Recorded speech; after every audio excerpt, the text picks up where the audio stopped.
Hello students, welcome to maths Fitoor. This is Sonia Jain. तो बेटा आज हम करेंगे शिक्षा निदेशालय राष्ट्रीय राजधानी क्षेत्र दिल्ली से आई हुई वर्कशीट नंबर 13 जो कि क्लास 6 के स्टूडेंट्स के लिए है। डेट है 10 नवंबर। तो बेटा 10 नवंबर को आपकी दो वर्कशीट आई है, एक हिंदी की और दूसरी इंग्लिश की। इंग्लिश की वर्कशीट मैंने ऑलरेडी अपलोड कर दी है। तो चलिए हिंदी की करते हैं। टॉपिक हमारा है नादान दोस्त भाग 6। ठीक है बेटा। तो लास्ट वर्कशीट में हमने पढ़ा कि दो बच्चे थे, श्यामा और केशव। उन्हें उनके कार्डनेस पे अंडे दिए थे कबूतर ने। तो वो उनको देख के काफ़ी क्यूरियस हो रहे थे। उनको देखने की इच्छा हो रही थी उनके मन में बार बार। ठीक है ना। तो वही सब उनका फिर उन्होंने उसके लिए खाने पीने का इंतज़ाम किया था। तो अब उसके आगे पढ़ेंगे। पिछले कार्यपत्रक में हमने पढ़ा कि दोपहर में माँ दोनों बच्चों के पास सोता ना देखकर बाहर निकल आई और माँ ने दोनों को डांट डपट कर फिर कमरे में बंद कर दिया और आप धीरे धीरे उन्हें पंखा झलने लगी। अब दोनों बच्चों को नींद आ गई। अब दोनों बच्चे सो गए। अब आगे पढ़ते हैं। बेटा वर्कशीट शुरू करने से पहले अगर आप लोगों ने मेरे चैनल को सब्सक्राइब नहीं किया है तो सब्सक्राइब कर दीजिए, सो दैट कि जब भी मैं नेक्स्ट वर्कशीट अपलोड करूँ तो उसका नोटिफिकेशन आपको मिल जाए। 4 बजे यकायक श्यामा की नींद खुली। किवाड़ खुले हुए थे। वह दौड़ी हुई कार्निस के पास आई और ऊपर की तरफ ताकने लगी।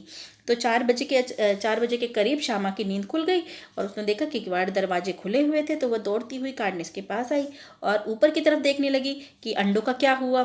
टोकरी का पता ना आता। संयोग से उसकी नज़र नीचे गई और वह उल्टे पांव दौड़ती हुई कमरे में जाकर जोर से बोली, भैया अंडे तो नीचे पड़े हैं। बच्चे उड़ गए।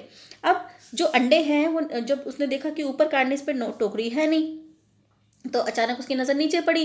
तो वो एकदम उल्टे पांव भागी, मतलब तभी की तभी भैया के पास गई, केशव के पास। और भैया से बोलती है केशव से कि भैया अंडे तो नीचे पड़े हैं, यानी कि बच्चे निकल गए और वहाँ से उड़ गए अंडों में से निकलकर। केशव घबरा कर उठा और दौड़ा हुआ बाहर आया तो क्या देखता है कि तीनों अंडे नीचे टूटे पड़े हैं और उनसे कोई चूने किसी चीज़ बाहर निकल आई है। पानी की प्याली एक तरफ टूटी पड़ी है। उसके चेहरे का रंग उड़ गया। अब जब केशव घबराकर बाहर आया दौड़ता हुआ तो क्या देखता है कि तीनों अंडे नीचे टूटे पड़े हैं और उनमें से कोई चीज़, मतलब ये वो होता है ना वाइट वाइट कलर की, ठीक है, वो चीज़ बाहर निकली पड़ी है, फैली हुई है। और पानी की जो प्याली उन्होंने भर के रखी थी वो भी टूटी पड़ी है। अब केशव का रंग उड़ गया, मतलब डर सा गया। सहमी हुई आंखों से जमीन की तरफ देखने लगा। श्यामा ने पूछा, बच्चे कहाँ उड़ गए भैया? केशव ने करुण स्वर में कहा, अंडे तो फूट गए। श्यामा, और बच्चे कहाँ गए? तो फिर उसने पूछा श्यामा ने केशव से कि भैया बच्चे कहाँ गए?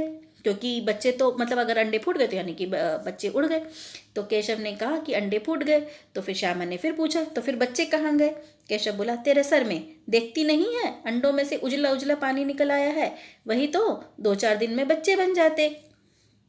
तो उसने फिर यही कहा कि उसमें से अंडे में से, यानी कि कहने का मतलब ये है कि चूजे निकलने से पहले, यानी कि अंडे में से बच्चे नहीं निकले, वो अंडे उससे पहले ही टूट गए हैं।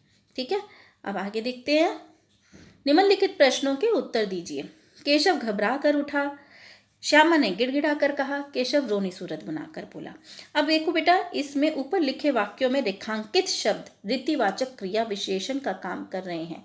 रीतिवाचक क्रिया विशेषण मतलब जैसे ये घबरा कर है, गिड़गिड़ा कर है, बनाकर है।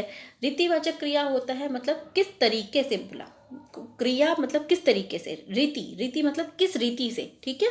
तो ये कौन सी क्रिया है? रीतिवाचक क्रिया विशेषण है, क्योंकि यह बताते हैं कि उठने, कहने और बोलने की क्रिया कैसे हुई है।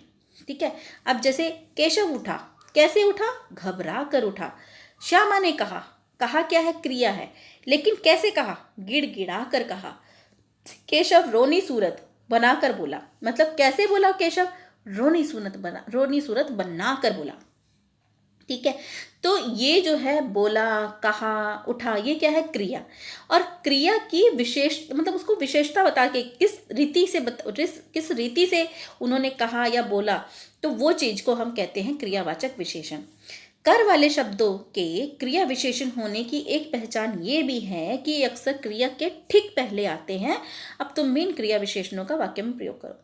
अब जो गिड़गिड़ा कर, बना कर, घबरा कर, अब आपने देखा होगा ये जो विशेषण है, ये क्रिया विशेषण जो है ठीक क्रिया से पहले आते हैं। बोला जो है, अभी जैसे मैंने आपने बताया बोला, लेकिन कैसे बोला? बना कर बोला। तो बोला क्या है?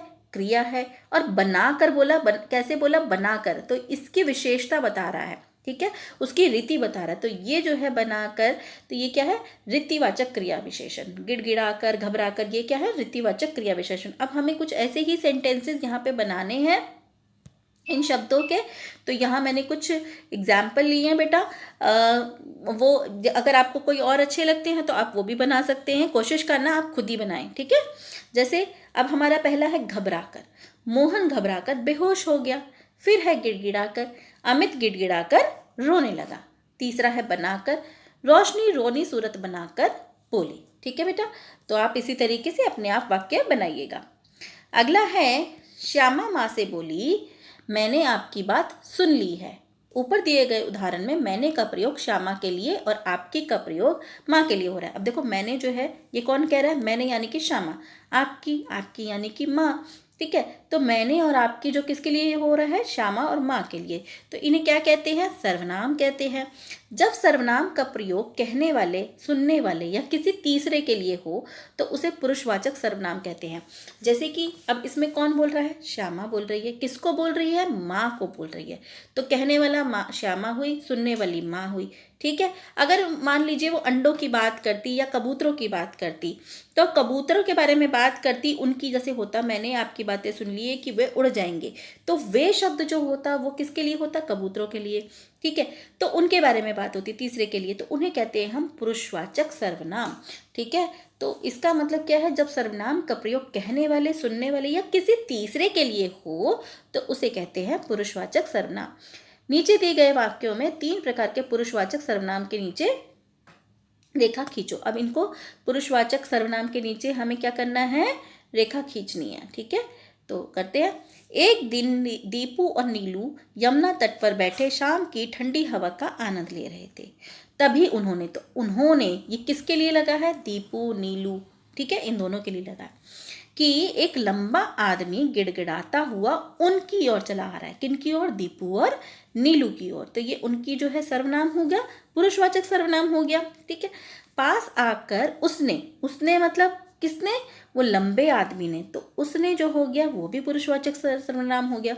बड़े दयनीय स्वर में कहा, मैं भूखा मरा जा रहा हूँ। कौन, मैं, यानी कि कौन, लंबा आदमी। ठीक है, मैं भूखा मरा जा रहा हूँ, क्या आप मुझे कुछ खाने को दे सकते हैं। तो आप, ठीक है, और मुझे, तो ये क्या हो गए, ये आपके पुरुषवाचक सर्वनाम। तो बेटा यहाँ पर हमने ये सारे पुरुषवाचक सर्वनाम को रेखा खींच, अब मैंने सर्कल मार दिया, आप रेखा खींचने देना। जैसे आप लिख देना पुरुषवाचक सर्वनाम लिख देना, फिर ये पूरा ये उतार देना ये लाइंस, और उसके बाद क्या करना है आपको, इनके नीचे रेखा खींचनी है, मतलब अंडरलाइन कर देना। ठीक है बेटा, तो ये आपका क्वेश्चन हो जाएगा।